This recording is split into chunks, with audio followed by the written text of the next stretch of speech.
HT Smartcast.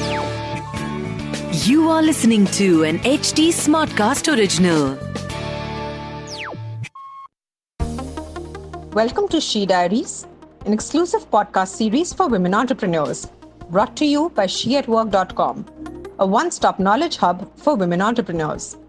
This podcast is an HT Smartcast original and is available on htsmartcast.com, India's fastest growing podcast producing platform. Through She Diaries, the She at Work team will bring to you meaningful conversations on women empowerment and entrepreneurship, with a view to educate, support, and motivate women entrepreneurs around the world.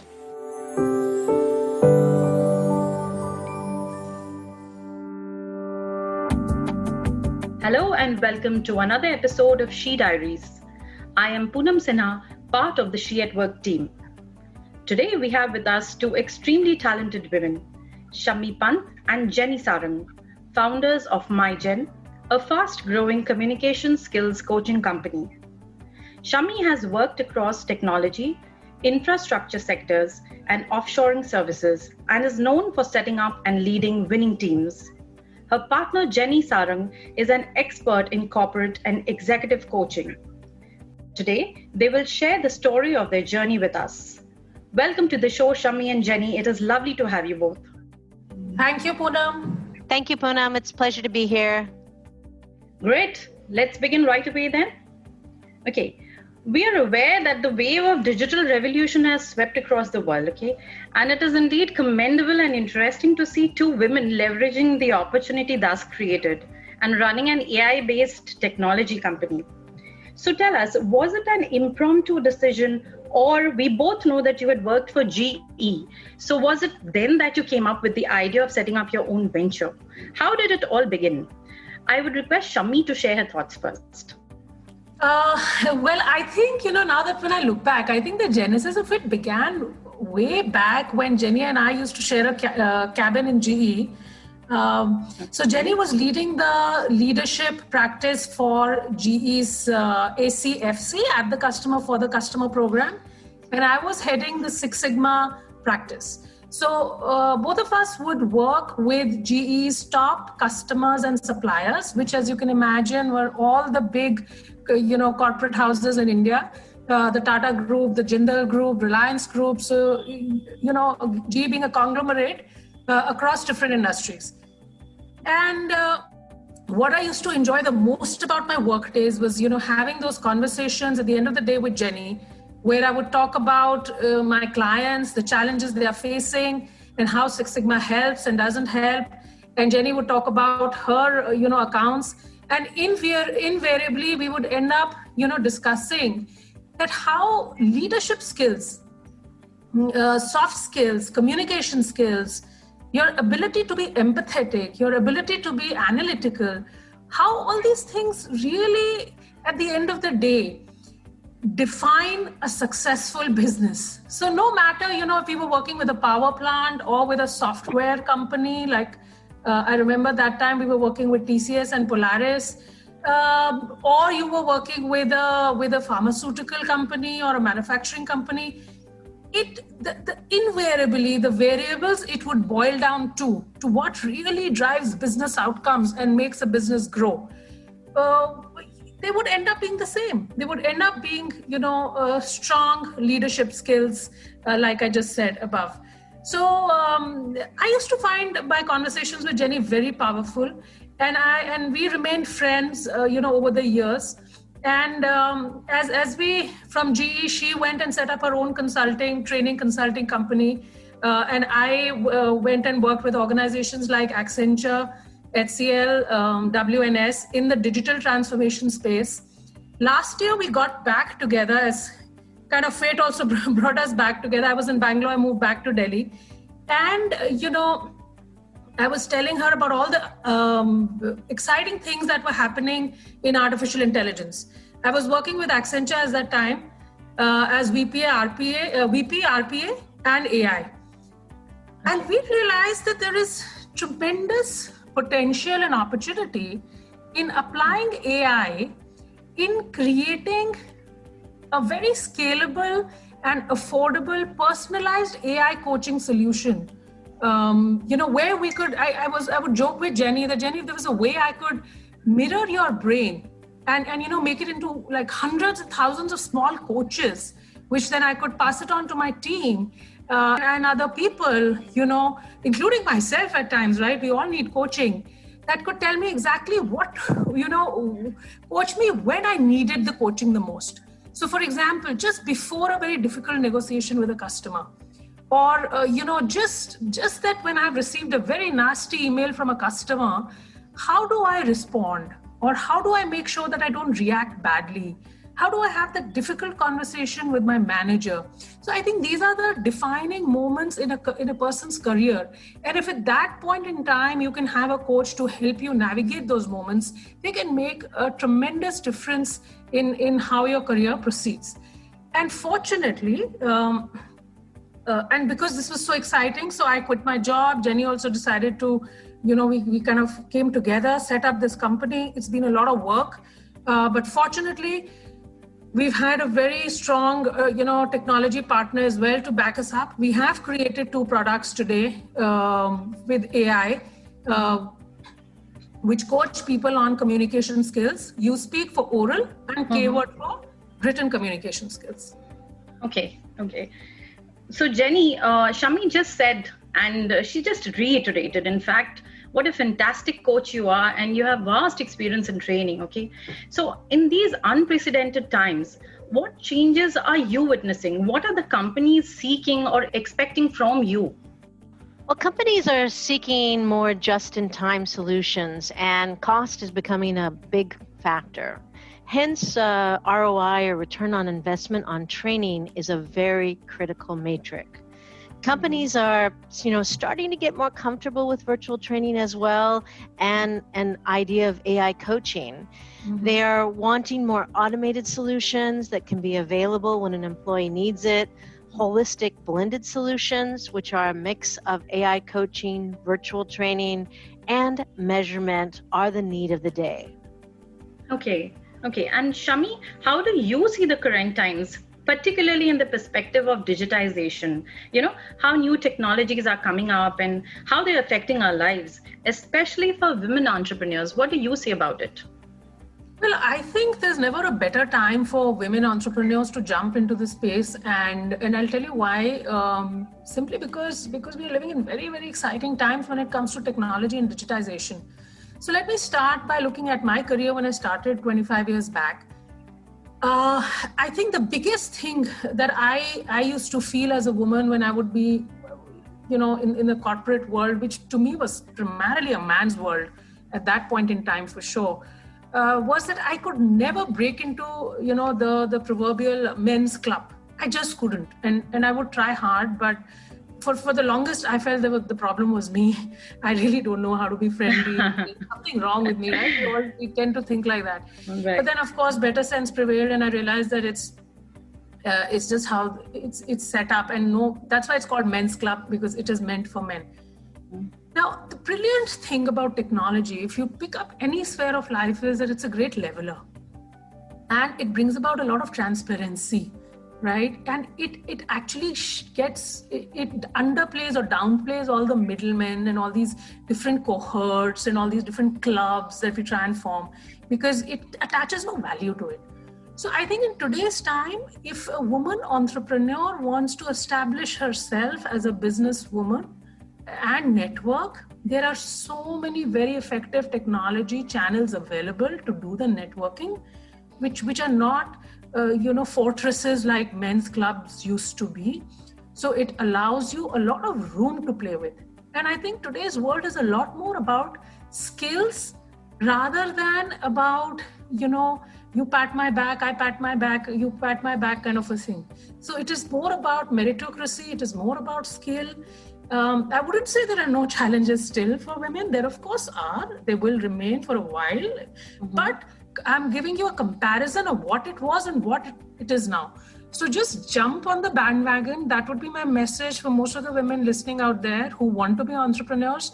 Technology, digitization is there to enable you completely and empower you. It's how you embrace it. Yeah, so I think, they say In every obstacle lies an opportunity, and I think this is one big opportunity for women, who can work for home and work from home, together. So, Yes. Jenny, when most of the world's population is working from home, what, according to you, would be the skills that would play an important role?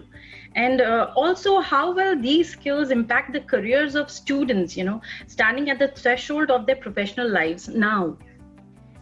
Well, 80% of your success in life is based on your communication skills. In fact, 70% of workplace mistakes are due to miscommunication. So now you add work from home and you have an even bigger challenge. Important skills are communication, including listening, empathy, probing, influencing, and presentation skills, especially on video now. And collaboration is also becoming an important skill for everyone. Now, you mentioned about students, on the threshold of their professional lives. So, 78%, this is an interesting statistic, that 78% of jobs go to people with better interpersonal skills than the ones more qualified on paper for the job. As Peter Drucker says, quote, "The ability to express oneself is perhaps the most important of all skills a man can possess." And, so that's really my advice. If I was a student today, I would be focusing on my body language, my vocal tone, my word power, my interpersonal skills, English skills as well, because it's really the language of business, presentation skills, influencing, listening, probing, and I'd keep adding to my skill set. Focus on skills you're gaining and not titles. Skills will take you farther when you may have to pivot and change careers down the road. In fact, it's very important to also have a network of women. And that's one thing, even though Shammi and I worked together more than 10 years ago, we still stayed very much in touch. And I have a network of other women who in my career I've worked with and I stayed in touch with. So have your network as well. I hope students are taking note of this. This is really important. Thank you, Jenny. Coming back to you, Shammi, what have your experiences in running an AI-based company been like? Also, how do you see AI and other technologies contributing to the human resource department in the future? Like, it has all begun and there's yet to come. So what do you think? Yeah, no, I completely agree. I think, it has just begun. There's a lot more to come, especially if you look at AI and HR. There is just so much opportunity, from looking at how you filter out your talent at the time of interviewing to how you conduct the whole interview process itself. Now, if you look at it, one of the biggest challenges, with HR and L&D departments is really helping people upskill and reskill in the right manner. And what happens that to do that, you need to do, detailed training, gap assessments. This is if it's a manual process, it's a very tedious process. And especially in large organizations, it becomes quite a nightmare. Now here again, AI can play a very, very critical role because it is intelligent technology. AI is artificial intelligence. It can give you very customized assessments depending on the person you need to assess. And each one of us is different. So having standardized assessments never works. So once you have that, because it will be digital also, it will be much faster, not manual. You'll be able to really create an individualized heat map of upskilling and reskilling. Now, can you imagine what a big impact that it will have on your business outcomes if you're able to do that? So now my experience of setting up an AI company, I think, of course, when you're setting up a company, there are many aspects to it. There is product development, there is the whole legal angle, there is the whole financial angle. So I'll talk a bit about product development. I think, in AI, one of the most critical things is to get the solutioning of your product right. AI is very, very, time and resource intensive when it comes to collecting the right amount of data and testing it on your algorithms to see whether it's going to work or not. Now, there are so many reasons AI can fail. And that's not because you don't have the right algorithm to work on it, but it's because you don't have the right data set. And also how accurate was your data set when you collected it, and also defining the problem that you're trying to solve for. Each of these things are very critical. So to get this combination right up front, before it's too late for you, before you invested too much money into it, and then you realize, oh my God, it was the wrong ingredients for the wrong recipe in itself, it's much better that you upfront, even if you start slow, it's better. Take your time, start slow, get your solution right. And do reach out to experts all over the world. You could, like we reached out to experts, even in Toronto, sitting here, you will get help if you know who are the right people to contact. Yeah, Shammi, I just wanted you to tell our listeners, what have your experiences been like? Was it a difficult task? Because, for budding entrepreneurs, they would like to know how to go about it. I get what you're saying. Mm-hmm. It's a roller coaster ride. I'm sure you have all heard about it before. Entrepreneurship is not meant for everybody. Let me just start by saying this. You have to be very sure, if this is really what you want to do. It's pretty lonely. There are days when you will have no idea, what is going to happen next. Especially early days of your business, when you're still solutioning, your product is not out there and you have a big vision in your head, but creating that vision to, for it to fructify into something tangible for you to touch, feel, hold, it might not happen. There'll be days you will fail miserably. Somebody will let you down. One of the partners you were really depending on will not work. All of that will happen. But then there'll be that one day when your product is ready, and when you're able to give an amazing demonstration to one of your clients, and then when your client will look at it and he'll say, my God, this is so wonderful. I really congratulate you for being the first one to have thought about this and to create it. And that is, and when you hear that, then whatever you would have gone through to get to that point would all seem, it would pale in comparison, basically. It would mean nothing. So you have to be very self-driven, motivated. You have to have a belief in yourself. Essentially, I don't know how many of you, let's say if some of you go gymming, it's like lifting weights. Every time, your muscles break, you lift some amount of weight, you go there in the next round and your instructor tells you, lift a little harder. You'll cry a little more, but you'll lift. You'll cry a little more, but you'll lift. That's what entrepreneurship is about. As if that's what you enjoy, great, welcome aboard. And it's definitely, the more the pain, the more to gain, for sure. Wow, that's interesting. Okay. I was just lost in what you were saying. This is indeed a riveting conversation.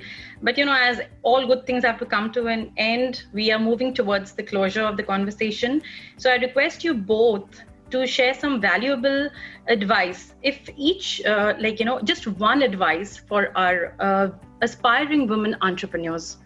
Jenny and Shammi, one each. My advice would be find a partner with complementary skills. Shammi and I are both very different people. In fact, we're quite opposites, but that's also the strength in our partnership. What each of us is good at, the other is not. And so that's my first and most important advice is to have a partner. And because I think it really adds, like Shammi mentioned about the loneliness, when you're setting up a business, it really adds to both of you. I believe 1 + 1 makes 11 rather than 1 + 1 makes 2.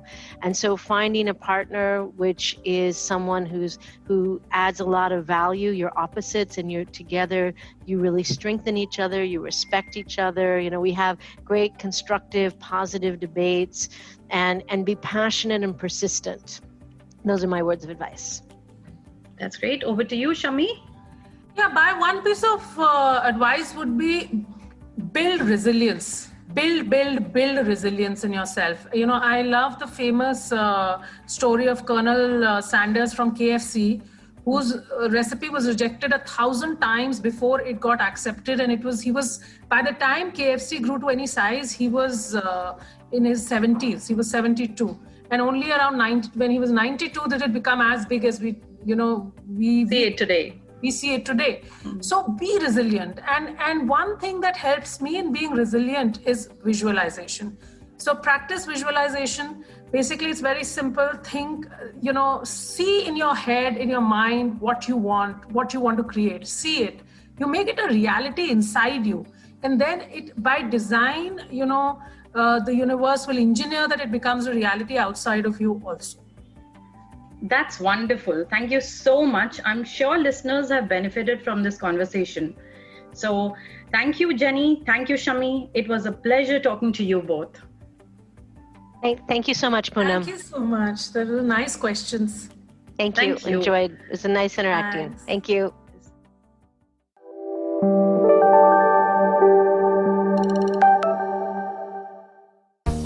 If you would like to feature on She Diaries, you can write to us at info@sheatwork.com.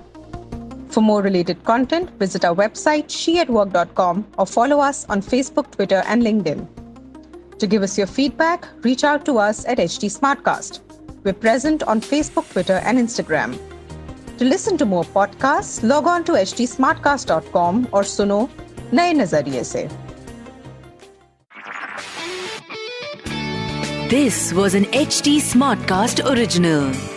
HT Smartcast.